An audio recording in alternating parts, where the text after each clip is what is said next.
Welcome back, everyone. This is the Burgundy and Gold Review. I'm your co-host, Jess of HGTR.nation on Instagram with Sam of WSH Football 365. Of course, we're back. Washington's back after a 2-game road stint. Made it out. Very, very close victory against the Falcons last week. A bit too close for comfort, but they are now hosting the New Orleans Saints, who come to town, and the Saints are a bit of a confusing team. So it's an interesting matchup for this weekend. I think there's potential for it to be a good win for Washington and potential for us to be frustrated come Monday morning. But before we get into all that, just wanted to give a shout out to our sponsor. And this episode is brought to you by Winview Games, the nation's sport prediction leader and home for pregame and live Washington football prop contests. I know all of you live and breathe Washington football, so if you want to put that knowledge to the test, download Winview right now at winview.tv/Burgundy Gold. Again, that's winview.tv/Burgundy Gold. Play against other people in free or real money contests, and you can also find the link in our Instagram bio at the BNG Review. Play your first $20 risk-free with Washington football contests every day until the end of the season. I know this app is for you. So, Sam, the past, it seems like the memory in my mind when we play the Saints, I normally always think of that 2015 blowout game, 48-14, something like that the score was. I remember the offense was on pace for like 800 yards after the first quarter, but our most recent contests with them have not been inspiring, to say the least. Now, it's a completely different Saints team that we're playing, but played them in 2017, had that colossal 34-17 lead collapse in the final 4 or 5 minutes of that game that we then lost. And then 2018, when Drew Brees was setting records and there was defenders nowhere to be found in the secondary. But it's been a little bit since we played them. I mean, last time we had Alex Smith and Adrian Peterson on the field, but going into this game a little banged up. I mean, how you feeling? It's a weird Saints team. It's a weird Saints team. Well, I think you hit the nail on the head with the weird part. They boast one of the best run defenses in the league, but not one of the best pass defenses. They can run the ball pretty well, but their passing game is one of the worst in the NFL. Jameis Winston had 5 touchdown passes his first game, and since then he's thrown 3, with 3 interceptions to go along with it. So this is a very winnable game, and we keep hearing from the defense, oh, we're going to get better here. We need to do better here. I think it's coming soon. This is a good opportunity to, if they can get pressure on Jameis Winston, they might be able to make something happen. Haven't had a turnover since week 1 with the William Jackson interception. I think it's something that they could take advantage of, and I think it's a very winnable game if they play their cards right. We look at the Saints' schedule this year. Week 1, they steamrolled the Packers. Week 2, I mean, they had a whole COVID fiasco, but they got blown out by the Panthers. Week 3, dominated the Patriots. Week 4, somehow lost the Giants. I don't know if we should somehow. I mean, we almost lost the Giants, but got that one. But still lost the Giants. And, I mean, the pattern is, at least by that, I guess they're supposed to have a good game this next one. I mean, they're favored by 2 points right now. I think whatever the outcome of the game will be more than 2 points for margin of victory for whatever team. But, I mean, I'm just looking through their depth chart. They're a little banged up too. Obviously, Michael Thomas won't be playing this game. Their offensive line should be missing 2 starters. We unfortunately don't have the game stats for them right now, but their starting center, Eric McCoy, and their left tackle, Teron Armstead, both have not played recently. Both have not practiced this week. I'd assume both those starters are out. So you'd hope it's a get-right game for the defensive line, trying to take advantage of a banged-up O-line. Maybe we get a good game out of Chase Young. Maybe he'll get a sack that doesn't get called back by a flag, hopefully. But I think a good conversation that we need to have is about Washington's injuries going into this game. I feel like the first 3 weeks of the season, they were relatively healthy, not a ton, or at least relatively healthy for NFL standards, but not a ton of injuries to really worry about. And then Sunday against the Falcons happened. Lost John Bostic for the season. Logan Thomas is an IR now. Torrey McTyer's out for the year. I mean, Brandon Sheriff, Cam Sims, and Diami Brown have already all been ruled out with various knee and hamstring injuries. And then we still got some guys we thought they were healthier, questionable to play now. I mean, Antonio Gibson dealing with a shin injury. Curtis Samuel, I don't know if like his groin got tweaked or if they're just still playing it cautious with him. I know he was on a snap count, so I'd assume it was more so cautious. But Samuel's questionable to play. Holcomb's injured. He's questionable to play. Deron Payne last minute adds to the injury report, which is a little concerning. Questionable with a toe. So Washington's a little bit, or not a little. Washington is banged up too going into this game, and I mean, especially at linebacker and tight end, depth is being challenged, and it starts this weekend. The injury bug didn't stay away for long, and ironic that it comes at a time when the turmoil is happening in the training office. I digress back to our original point, though.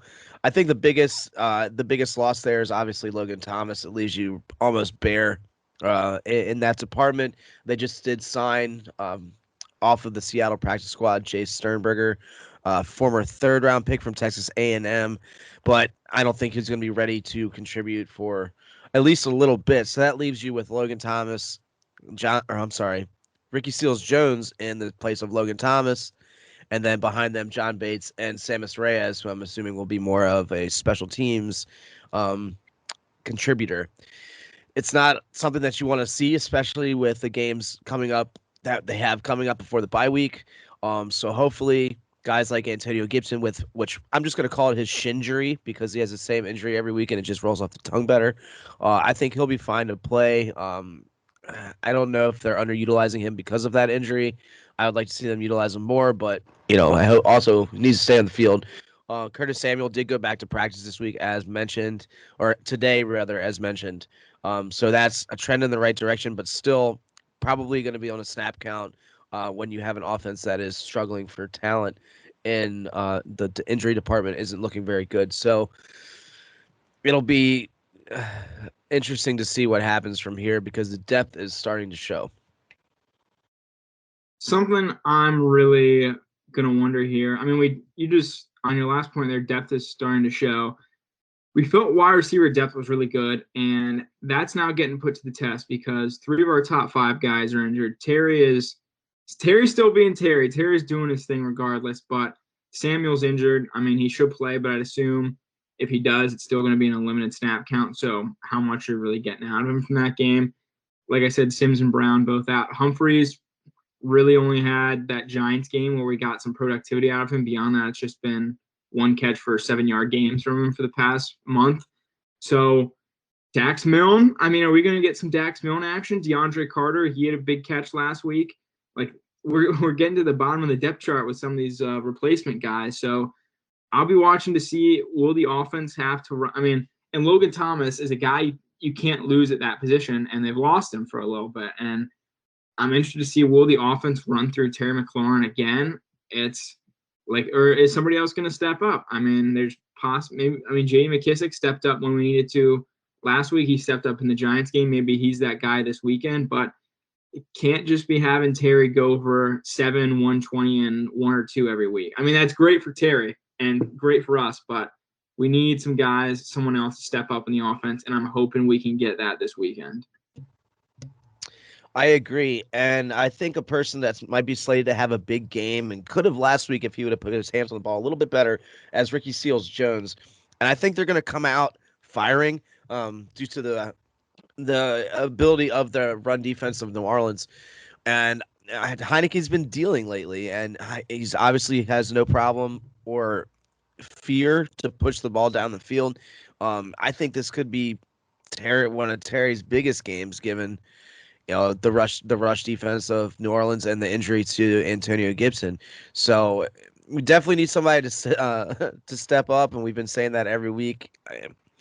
It'll be good to have Samuel back on the field again. That was evident last week, given I'm assuming that he plays, but definitely need somebody to step up, and I think a dark horse guy to do that is Ricky Seals-Jones. Well, Terry will be matching up against his former Ohio State teammate, Marshawn Lattimore. Just got paid big bucks this year, one of the better cornerbacks in football.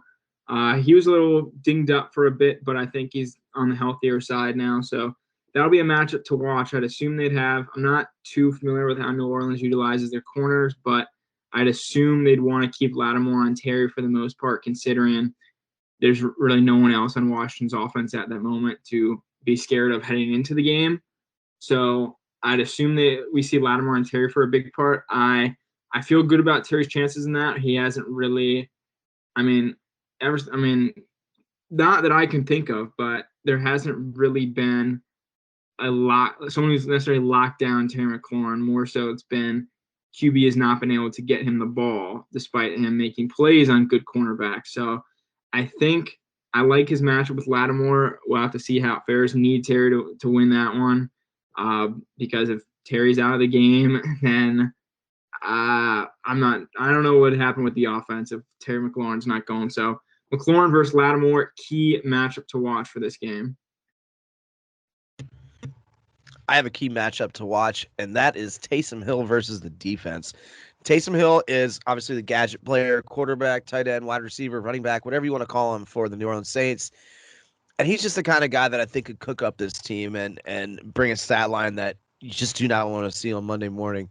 And keeps you off balance. Don't know if he's gonna run, throw, catch the ball, whatever, line up and block. And this team has a tendency to give up a lot of big plays to players that can do multiple things. So Taysom Hill versus the defense as a whole, I think is something that should be watched out for. With Bostic out for the year, linebackers are going to need to step up. And it feels bad saying this, but at least I don't know about your Instagram, Sam, but when I was posting about the Bostic injury, everybody was saying the defense got upgraded. So not to knock a guy when he's down or anything. Hope everything goes well in his recovery, of course. But Cole Holcomb and Jamin Davis are now the top two guys. I mean, Davis is rotating a little bit, and besides the Chargers game, he's had at least one play, I feel like, in each week where we've seen his athletic ability. So I'm really hoping with snap count or an increased snap count and increased responsibility in the defense, we'll get to see a lot more out of him in the coming weeks and through the rest of the season, obviously. But I want to say Cole Holcomb versus Alvin Kamara because Kamara, my friend's got him in fantasy and he's complaining about his workload. So I'm not too sure what kind of season Kamara's been having thus far. But with Michael Thomas out, the Saints offense runs through Kamara. And thankfully it won't be Bostic who's, tasked with the responsibility of covering him for a whole game. But I'm assuming that now comes to Cole Holcomb, the other outside linebacker. So Holcomb on Kamara will be key to watch since Kamara's one of the best guys at the position in football. He can do it in the receiving game. He can do it in the running game. You shut him down in one, he'll hurt you in the other. And Washington, that is the guy that needs to get focused on. If you're going to get beat by the Saints, force them to beat you on force their offense to beat you with like Marquez Callaway and Deontay Harris and Lil Jordan Humphrey, not Alvin Kamara. And he's cooked the last time he played Washington, last two times actually. So they need to focus in on him. And that starts with Cole Holcomb on his matchup with Kamara.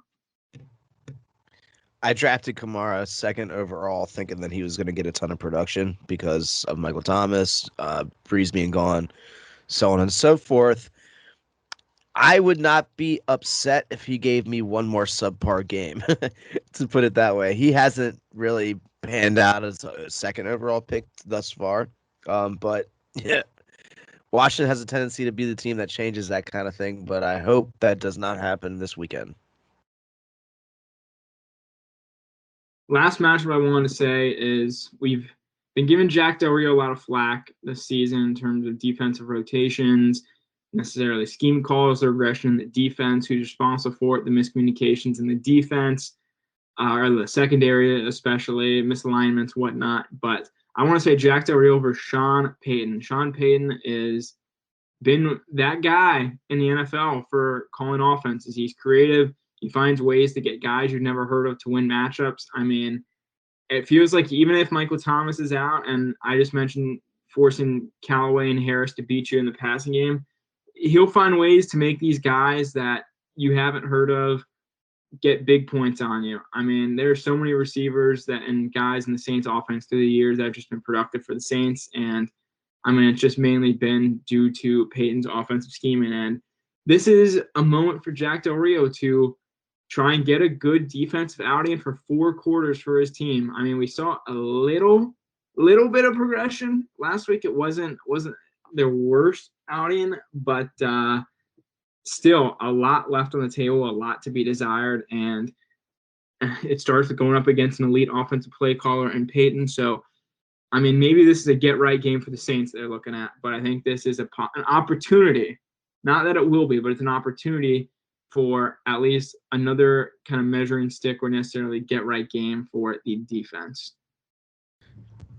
Jumping ahead to game predictions. I think this is a very winnable game for Washington at home. I think that the team is riding a bit of a high, so to speak, off of the Taylor Heinicke quote-unquote magic. I think they win this game. I think it's close. I think it's a 3-point decision, 27-24. I haven't been that blown away by any singular Washington performance or side of the ball thus far, but I think they can get this one against the Saints. Maybe it's because the Giants exposed some stuff from the Saints tape last week that I think Washington can use to their benefit, try to capitalize on this matchup. Maybe the Saints just continue their pattern, have a really good game. That's entirely possible. I've seen it all happen to Washington through the years, but I just like how Washington matches up with the Saints team. The Saints are, I mean, we've said it, they're confusing. They're kind of on polar opposites on even on the offense and defense in different facets of each phase of the ball there. But, I mean, I just like where they're getting them in the season. I mean, we saw some encouraging stuff in the Falcons game in terms of especially the offense. I think the offense carries them again. Defense gets a bit better, but I don't think they're there quite yet or even where they should be. But I've got Washington winning 28-21, led by Taylor Heinicke in the offense. You said it, Taylor Heinicke, and if there's going to be a player of the game, I believe that is who it will be. Well, you talked about who needs to step up. We had that conversation, and I was hoping you weren't going to take my guy for player of the game pick, which you did not, but you're validating the reasoning that I was thinking coming into this. Ricky Seals-Jones, I think he can have a game this week. Scott Turner was praising him a lot throughout the press conferences this week. Seals-Jones was getting some good work in the offense, or at least some good looks, should we say. I mean, Heinicke and him missed a little bit, maybe a week of practice working together. They tune up on that chemistry a little bit in the short time they have. But Seals-Jones had some open looks. I think there's potential for him to have a good game. I'll say maybe about 6 catches, 60 or so yards, and I think he gets a touchdown or two. I mean, I think I'm not saying he's going to dominate the Saints, but I think we'll have a guy step up in that tight end room, and it'll be him. I totally agree with you, and I can't wait to see it, and hopefully we come out of this 3-2 before we have to go to Kansas City next week. Kansas City? That's next week, right? They host Kansas City. Right, host Kansas City. Cool. Well, yeah, hopefully we get to 3-2 before we have to host Kansas City. Well, that's all we have for you guys this time, and thank you so much for tuning in. I'm Sam of WSH Football 365, and that's Jess of HDTR.Nation. Both can be found on Instagram. If you like what you hear, please subscribe to our YouTube, and be sure to follow us on all places where podcasts can be found. Come back next time as we break down the Saints game and head into the Chiefs game. Again, I'm Sam, and thank you so much for listening. Go football team.